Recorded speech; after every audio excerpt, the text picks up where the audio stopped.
تحبوا على وصفة عصيدة وما تاخدش منكم برشا وقت وتحضر فيسا فيسا. اليوم جبت لكم الوصفة هذه متاع العصيدة بالكاكاوية والشوكولاتة وجيت ياسر بنينة. كان تحبوا تعرفوا الطريقة تابعوني حتى الآخر فيديو، وما تنساوش تابعوني على الانستغرام والتيك توك والفيسبوك واليوتيوب. حطيت 300 مليلتر حليب و100 جرام بات متاع الكاكاوية، سينو تنجموا تاخدوا الكاكاوية كعب تحمروها شوية في الفور ومن بعديكا ترحيوها لين تقر زيتها، ونضيف لهم 50 جرام نستلي ومغرفة كبيرة فرينة ومغرفة كبيرة ونص كاكاو، ونخلطهم الكل مع بعضهم بالكدا باش تتنحى كل الكعابر متاع الفرينة والكاكاو. ونهز نطيبها على نار تكون قليلة ونقعد نخلط من غير ما نوقف على التحريك لين تولي تغلي وتتماسك.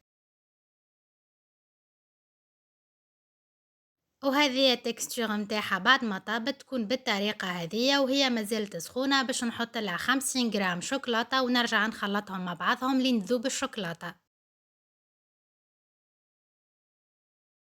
وهي مازالت سخونة باش نصبها في صحاف، سينو تنجمو تصبوها في كيسان كان تحبوا. بعد ما بردوا شدوا رواحهم بالكدا باش نزينهم من الفوق، واحدة زينتها بالبوفريوة والاخرى زينتها باللوز كونكاسي، وانتوما زينوهم كيف ما تحبوا. وهذا كان فيديو متاعي لليوم، ان شاء الله عجبتكم الوصفة ونتلقاو ان شاء الله في مزيد من الوصفات.